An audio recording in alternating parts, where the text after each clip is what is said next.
نشحب قاقوهم تراز دقوق جزوء مر ددي ففي كاسس مر ففي ونس فقي بلاغة حيث شيء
Ben Münevver Aykaç, Çorumluyum, Kabardeyim. Derneğin eski koşturanlarından, yöneticilerindenim. Mümkün olduğu kadar bütün etkinliklere katılmaya çalışıyorum. Bu akşam da çok güzel bir etkinliğe katıldık. Sağ olsun gençler, çok güzel bir organizasyon yapmışlar. Büyükler, gençler hep bir aradaydık. Teşekkür ediyoruz onlara.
Merhaba, iyi akşamlar herkese. Derneğimizin bu sezon açılışına katıldık. İnşallah hayırlı olur. Genç arkadaşlara derneğimize sahip çıkmaları, gerek halk oyunlarında, gerek müzik, gerek tiyatro gibi kültürel alanlarda başarılar dilerim. Biz de bir zamanlar çalıştık, görev aldık ve mutlu olduk yani. Çünkü bizim burası yuvamız, yaşımız ilerledi fakat kopamıyoruz. Genç arkadaşlar da artık devrediyoruz ama yine bazı faaliyetlere katılırız. Seve seve, gönülden. Dediğim gibi herkese başarılar, yönetim kuruluna başarılar dilerim. Bu ortamları sunduğu için ve daha güzel, daha iyi çalışmaları istiyoruz, bekliyoruz. Özellikle kültürel alanda bekliyoruz. Çok teşekkür ederiz.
Merhaba, ben Gülçe Selen Demirel. Şu anda Ankara Çerkez Derneği'ndeyiz. Bu yıl komisyonda, Gençlik Komisyonu'nda eş başkan olarak görev alıyorum.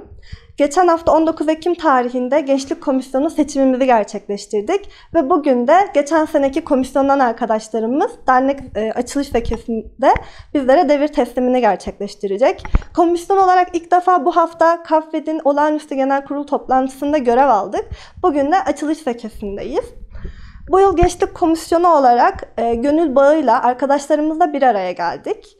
Ortak amaç ve gayemiz bu sene dernekte tüm görev almak isteyen arkadaşlarımızla beraber kendi kişisel deneyim, beceri ve bilgilerini kullanabilecekleri, geliştirebilecekleri alanlar yaratmak ve tabii ki de burada güzel arkadaşlıklar, güzel bağlar kurmak ve bunları da aynı geçmişteki büyüklerimiz gibi ileride gülerek anmak. Diliyoruz ki güzel bir dönem geçiririz.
Merhabalar.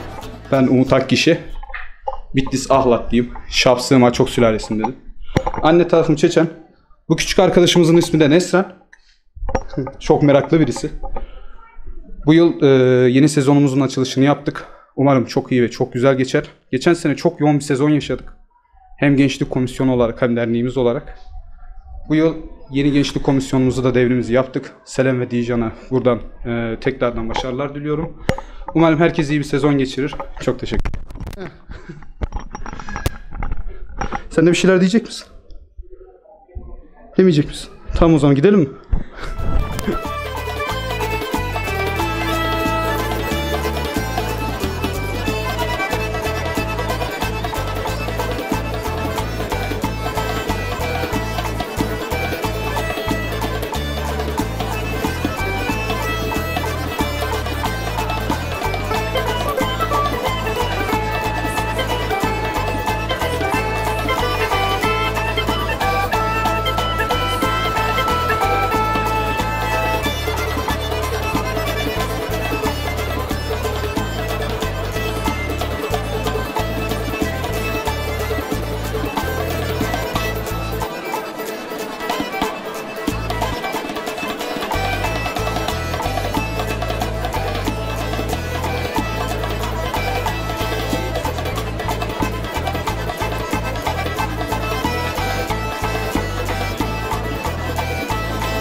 Amasya'da yaşanan elim olaydan ötürü iptal etmiştik.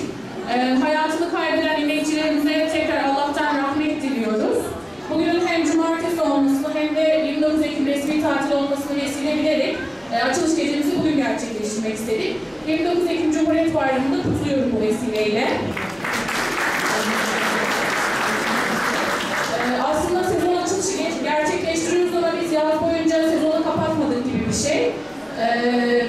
Kurslarımız, etkinliklerimiz devam etmedi ama gerek İsrail'e Elbruz ekibinin ve yönetimin yaptığı ziyaret, gerekse Ürdün'den gelen CİL ekibi ve sonrasında yine Elbruz Yönetim Kurulu'nun yani ziyaret olarak Ürdün'e gitmesi derken yoğun ve tempolu bir yaz geçirdik.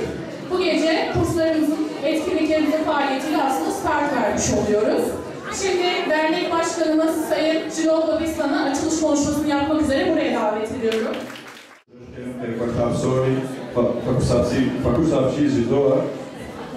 Değerli konuklarımız, açılış gecemize hepiniz hoş geldiniz öncelikle.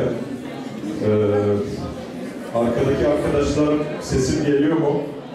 Duyabiliyor musunuz? Tamam, süper. Evet, sevgili değerli büyüklerim, değerli kardeşlerim, hepiniz hoş geldiniz. Bugün çok değerli büyüklerimiz de bizim aramızda. Suzan Hanım da başta olmak üzere çok değerli. Derneğimizin eski başkanları, eski emektarları da aramızda. Derneğe yeni katılan gençler de aramızda. Bu anlamda çok anlamlı bir gece oluyor bizim için.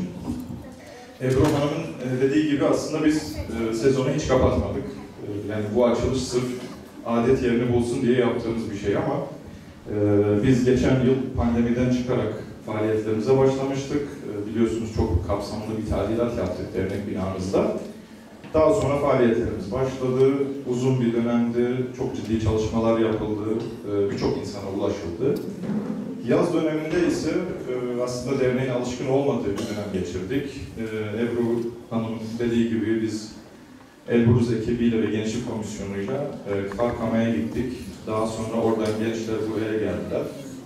Aynı şekilde Ürdün'den 60 kişilik bir ekip Türkiye'ye geldi.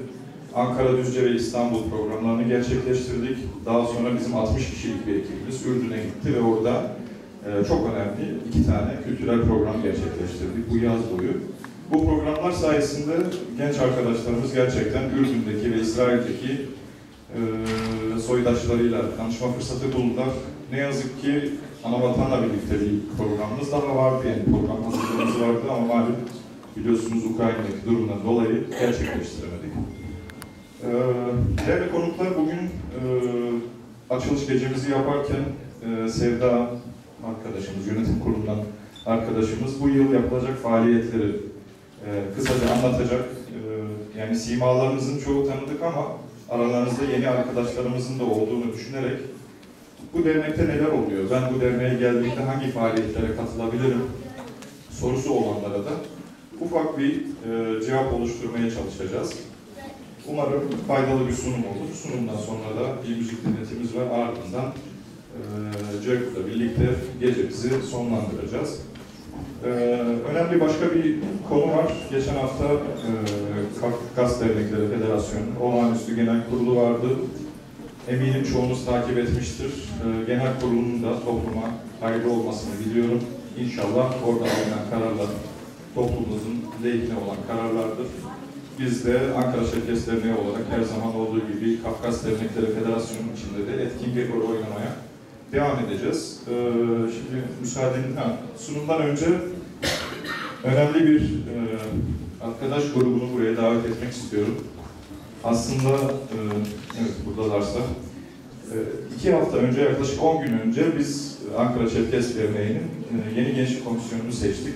Biz seçmedik tabii ki, gençler kendi aralarında seçtiler.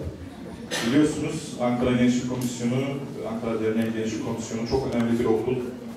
İşte bakıyorum böyle Yusuf Taymaz, Erol Taymaz gibi büyüklerim, Yusuf Bey gibi büyüklerim, Şamil Bey gibi büyüklerim oralardan geçerek bu topluma hizmet ettiler. Ben de aynı şekilde Ankara Derneği Gençlik Komisyonu'ndan başlayarak bu topluma hizmet etmeye başlayanlardanım.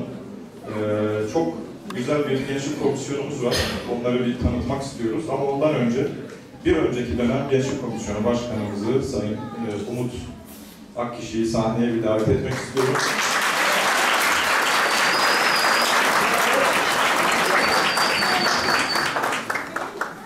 Buradaki Haziran'ın adına kendisine emeklerinden dolayı teşekkür etmek istiyorum.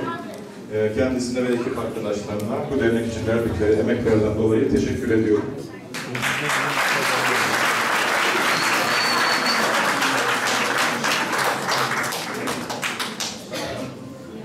Şimdi de yeni seçilen Gençlik Komisyonu Başkanlarımızı da sahneye davet edelim. Selen ve Dijan arkadaşlarımız.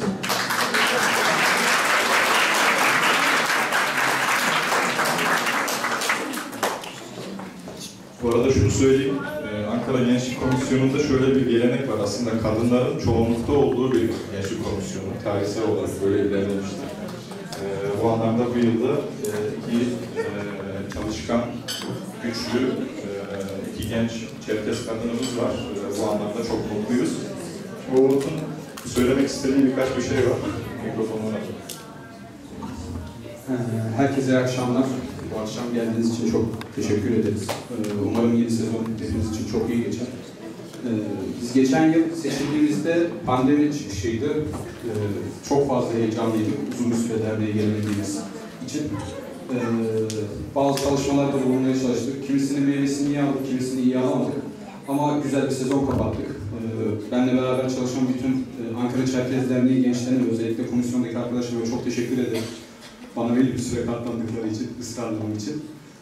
Biz bir gelenek başlatmak istiyorduk. Çünkü Ankara Çerkes Derneği komisyonu köklü bir yapı ve bu köklü yapısını sürdürmeye devam ediyor. Bugün yeni seçilecek olan iki başkan arkadaşımıza bir şarkı hediye etmek istiyoruz. Ve onlar da umarım kendilerinden sonra gelen başkana bu şarkını hediye ederek nesiller boyu gidecek bir adet şekline dönüştürmeye çalıştırabilirler. Şöyle.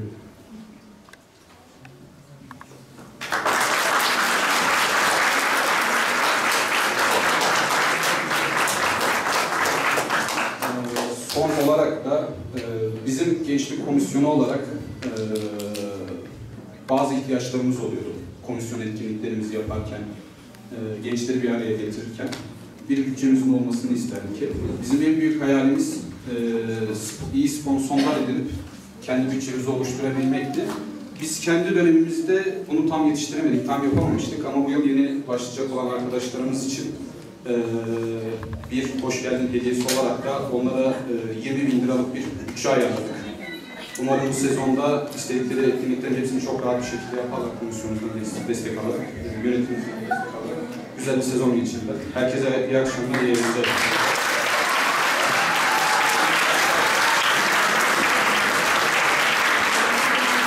Evet, çok teşekkür ederim. Selam, Can bir şey söylemek ister misiniz?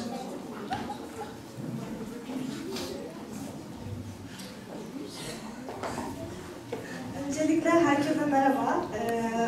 Umut'a teşekkür ederek başlamak istiyoruz. Geçen sene yapmış oldukları bu dernek için, genç arkadaşlarımız için, kültürümüz için emeklerine çok teşekkürler öncelikle.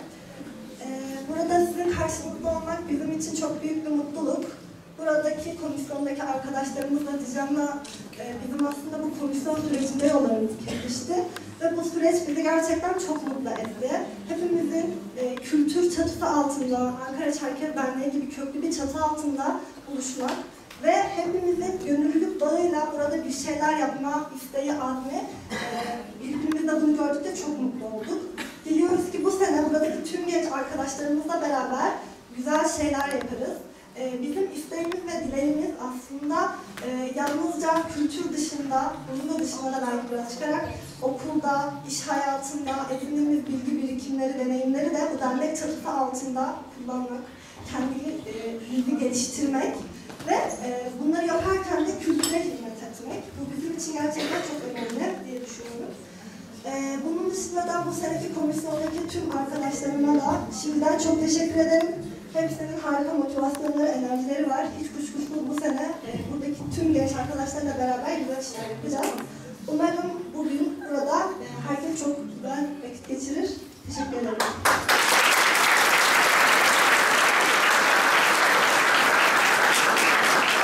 Evet, hem geçmiş dönem başkanımıza hem yeni dönem başkanlarımıza da başarılar diliyorum.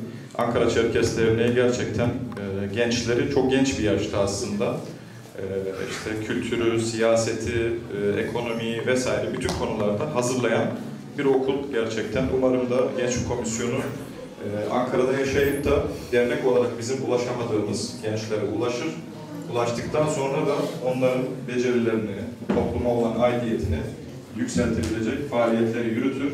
Gençlik Komisyonumuzun bir broşürü var, kısa bir broşürü var. Orada QR kodlarımız var. O QR kodlarını telefondan okutarak yeni dönem faaliyetleriyle ilgili bilgi alabilirsiniz. Kendilerine çok teşekkür ediyorum, başarılar diliyorum. Sağ olun.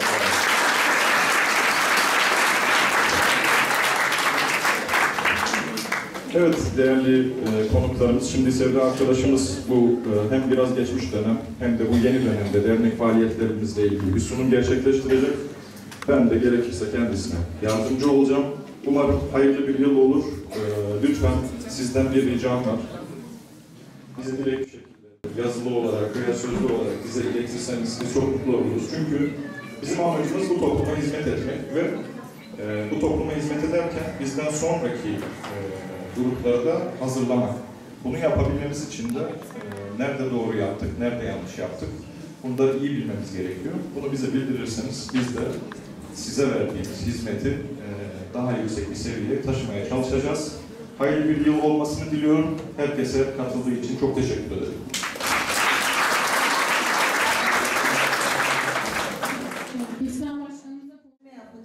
Geçen dönem neler yaptık ve yeni dönemimizde bizleri neler bekliyor? Yönetim kurulu üyelerimizi artık hepiniz tanıyorsunuz. Yalnız biz yönetim kurulu olmanın ötesinde takım arkadaşlarına sahibiz ve bu konuda kendimizi çok da şanslı hissediyoruz. Takım arkadaşlarımız bize destek veren insanlar ve onlar olmadan aslında Ankara Çerkez Derneği bu kadar yoğun faaliyetlerin altından kalkamayacak durumda. İsterseniz hep beraber takım arkadaşlarımızı bir hatırlayalım. Genel Koordinatörümüz Salim Kahraman, Yaşam Kent Tesis Müdürümüz Sibel Pak Solmaz Türk, Dans ekipleri genel koordinatörü bu yıl bizimle olacak Nesren Schreider ve müzik direktörümüz Metin Yıldız bu yılda bizlerle olacaklar. Şimdiden kendilerine güzel çalışmaları için teşekkür ediyoruz.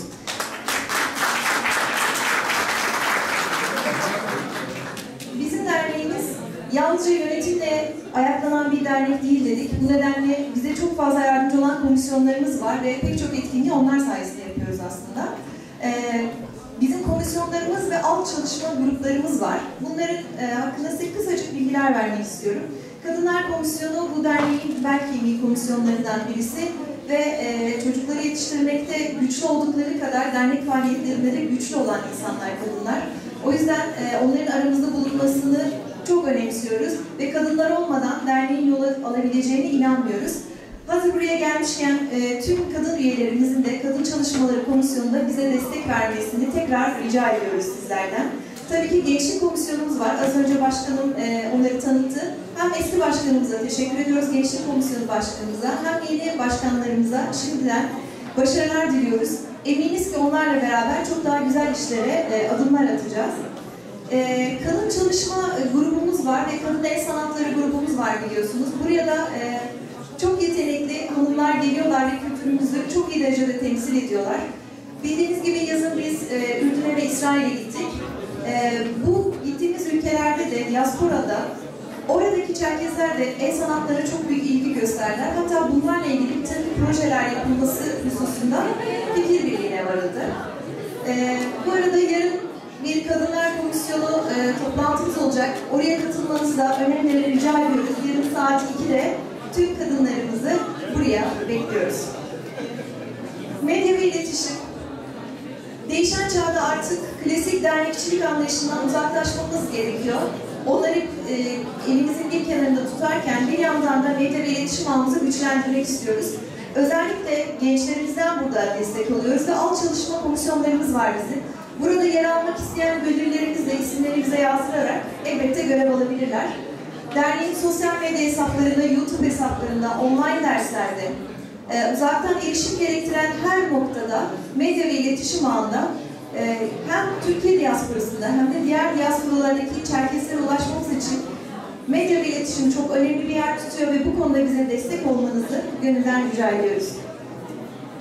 Bu yıl adım attığımız yeniliklerden bir tanesi spor ve e-spor takımlarımız olacak. Dernek basketbol takımımız 2022-2023 Ankara Büyükler Amatör Ligi'nde Çerkez Derneği Anka adıyla mücadele edecek. Gençlerimizi de bu alana yönlendirmenizi rica edeceğiz. Yaşamken Sosyal Tesisler'deki faaliyet gösterecek biz Akademi ile bir protokol imzaladık ve burada dernek üyelerimiz istedikleri alanlarda spor kurslarına katılabilecekler. Nevşehir Doğa Sporları bu yılda aktif olarak gezilerine başlayacak. Hepinizin katılımını bekliyoruz. Yine Gençlik Komisyonumuzla beraber futbol ve voleybol turnuvaları düzenleyip hep beraber eğlenmeyi de amaçlıyoruz. Elbrus Halk Dansları Topluluğu'nun hem geçen yılki faaliyetlerinden hem de bu yılki projelerinden söz etmek istiyorum. Bildiğiniz gibi geçen yıl bizim için oldukça verimli ve yoğun bir yıl oldu. Önce Kayseri Derneği ile beraber çalışmalarımız oldu. Biz Kayseri'yi ziyaret ettik. Arkasından burada gösterilere katıldı arkadaşlarımız. Sene sonu gösterimiz oldu.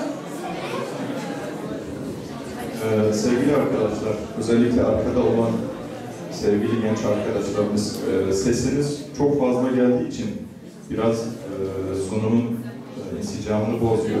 Sizden sadece bir 5 dakika daha rica edeceğiz. Çok teşekkür ederim. Özellikle İsrail ve Ürdün'deki festivallere katılan ekibimiz oradan büyük iltifatlarla döndüler ve diaspora gençlerinin birbirini tanımasına vesile oldu. Üstelik bu projeler karşılıklı projelerdi. Yani biz Ürdün ekibini ve İsrail ekibini ağırladık. Böylelikle gençlerimiz birbirleriyle tanıştılar ve aslında ne kadar kalabalık bir halk olduğumuzu, gönüllerimizin ne kadar bir olduğunu görme şansı elde ettiler.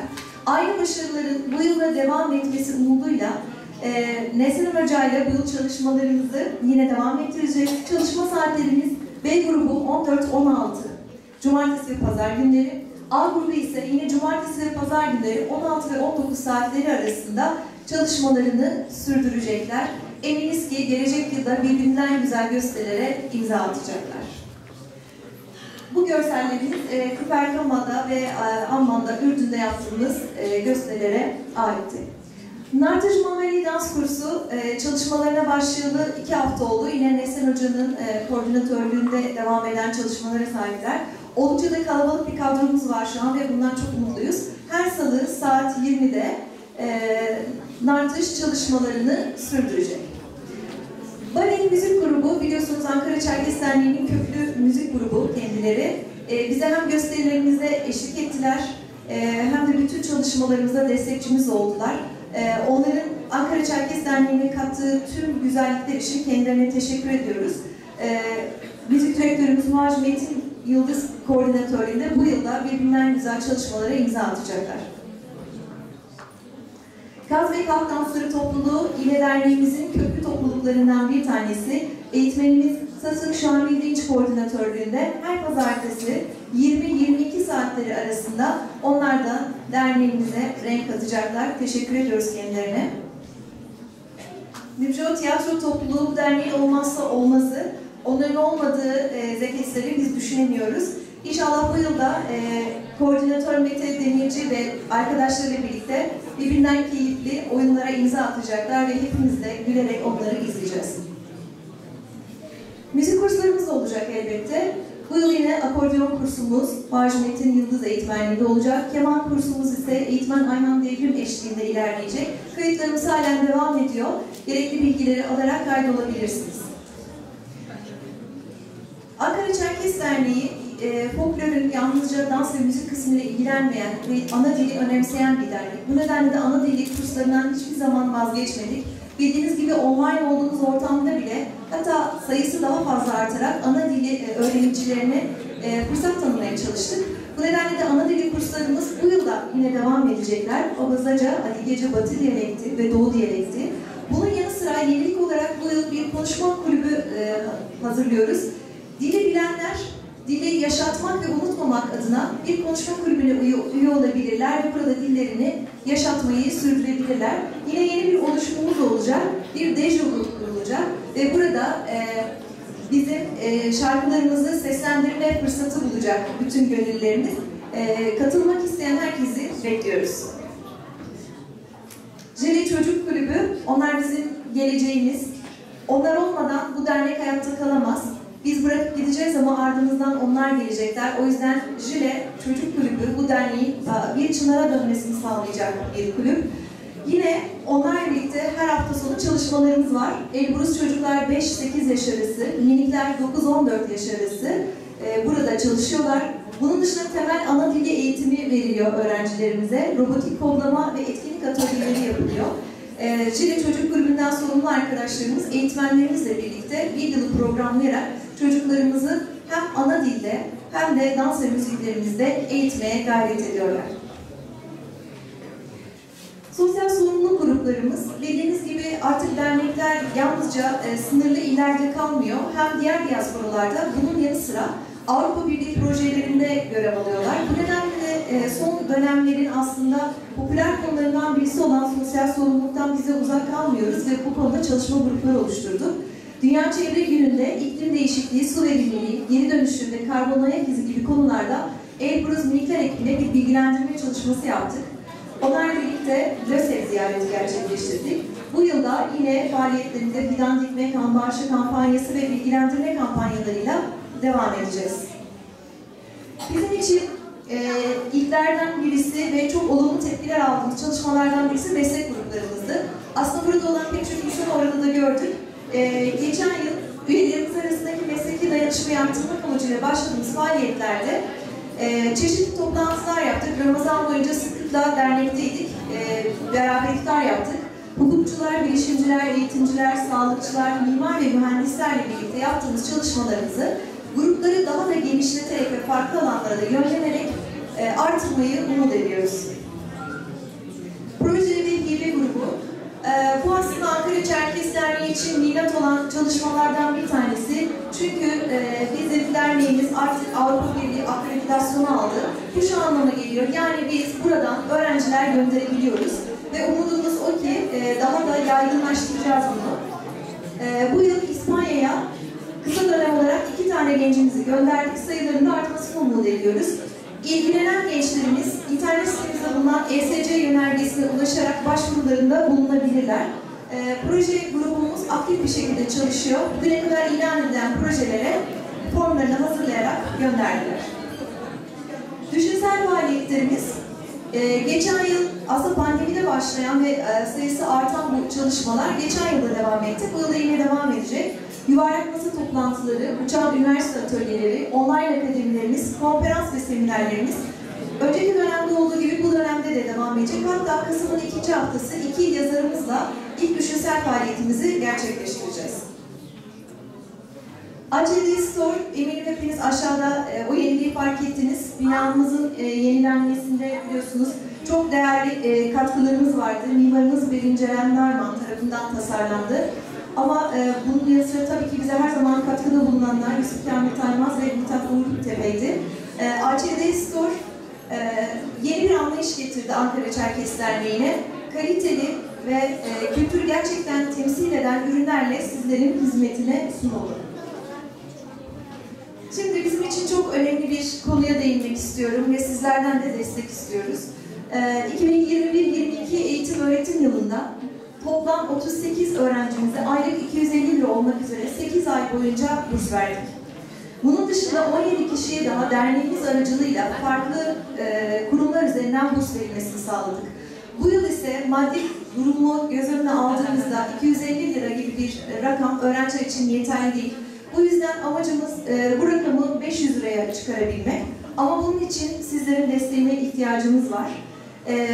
Bunun yanı sıra Çerkes Dili Edebiyatı bölümünde okuyan bir öğrenciye de bir burs vermeyi planlıyoruz aylık 1000 lira olarak.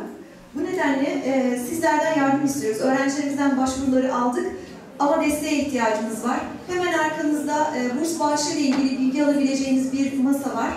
İsterseniz gönüllü bağışçılar olabilirsiniz ve çocuklarımıza yardımcı olabilirsiniz. Nart Cafe, aşağıda hepiniz gördünüz zaten. Geçen yıl faaliyetlerine yeni yüzüyle başlamıştı Nart Cafe. Ama burada yine farklı etkinliklerimiz de var. Mesela askıda yemek sistemimiz var. Öğrencilerimiz için askıda yemek ücreti ödeyebilirsiniz aşağıya. Onlar için indirimli menülerimiz var. Ayrıca yöresel ürünleri bulabilirsiniz. Nart Cafe 3. nesil kahvecilik temsilcilerinin iyi örneklerinden bir tanesi ve derneğimiz olmasından çok mutluyuz. Kuzey Kafkasya mutfağının en seçkin örneklerini bize sunuyorlar. Her türlü yemek ve kahvaltı organizasyonlarında onları arayarak iletişime geçebilirsiniz. Yaşamkent sosyal tesislerimiz, biliyorsunuz Yaşamkent sosyal tesislerimiz pandemi boyunca kapalı kalmıştı ama şu an orada çok büyük bir restoran var, Torku Ziyafet var. Orada yine derneğimize destek olabilirsiniz. Aynı zamanda GİS Akademi şu an orada spor kursları düzenliyor, imzaladığımız protokol gereğince. Jimnastik, hip-hop, zumba, yoga ve pilates dersleri alınabilir. Bunun yanı sıra düğün ve nişan organizasyonları için kullanılabilir burada. Son olarak aidat ve bağış bölümümüze geliyoruz. Çerkes Derneği'nin yürütmekte olduğu tüm proje ve faaliyetler için güvenli ödeme sistemi üzerinden bağış yapabilirsiniz. Derneğimizin rutin giderlerine destek olabilirsiniz. Bunun yanı sıra mobil olarak aidatlarınızı ödeyebilirsiniz. İnternet sitemizden ya da EFT havale yoluyla bağışlarınızı yapabilirsiniz. Beni dinlediğiniz için ve sabrettiğiniz için çok teşekkür ederim. Sağ olun.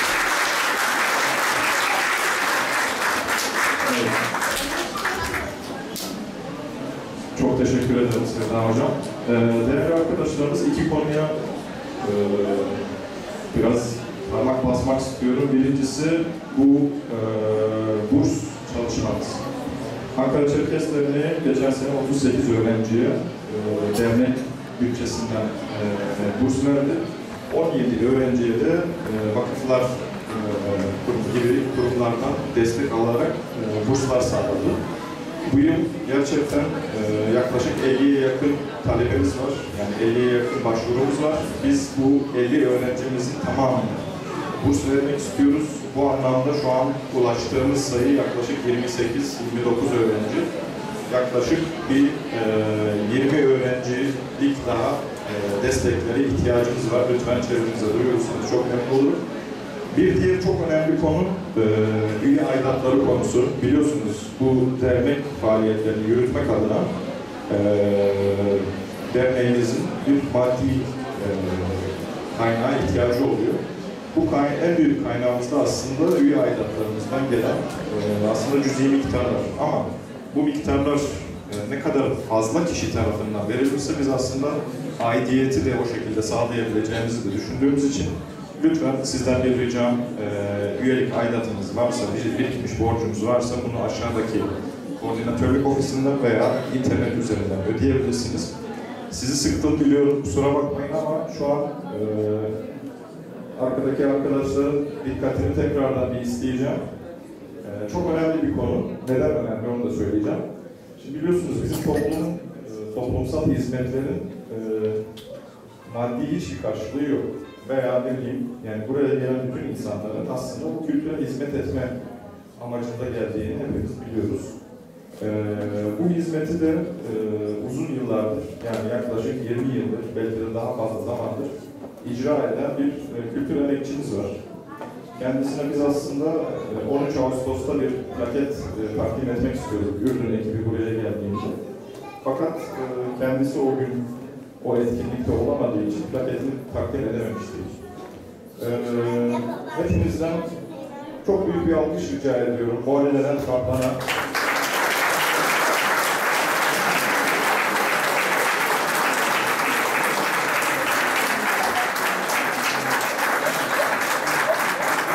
Levent abi gerçekten çok uzun yıllardır çok sağlam bir video arşiv oluşturdu. Aslında bu geçen hafta yapılan Kafet Olağan Genel Kurulu'nda da hepimiz eminim, yani burada olmayanlar genel kurulu Levent Kaplan sayfasından takip ettik. Aslında bu Levent abinin azmini ve kültüre vermek istediği emekleri gösterirken bizim Ankara Derneği gibi işte diğer kurumların zaafını da göstermiş oluyor. Bakın şu an videoyu çeken gene sadece Levent abi. Biz Ankara Şefes Derneği olarak ihmal etmişiz ama kendisi ihmal etmemiş. Ben bu hediyeyi sizin adınıza, hepinizin adına Levent abiye takdim etmek istiyorum.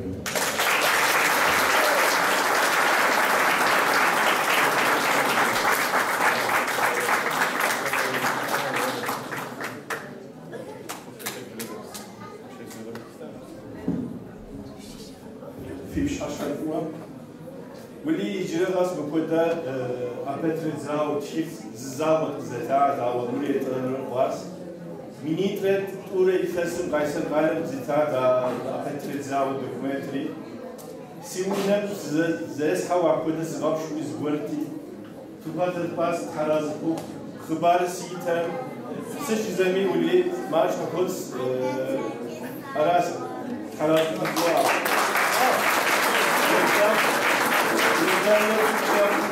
Teşekkür ederim. Haberim yoktu ve hediyeden dolayı cidden çok onurlu oldum, mutlu oldum. Ne desem az gerçekten. Bu tip sayfalara derneğimizin, federasyonumuzun ve benim gibi emek sarf eden arkadaşların sayfalarına abone olursanız herkes için daha iyi olacaktır diye reklam yaparak.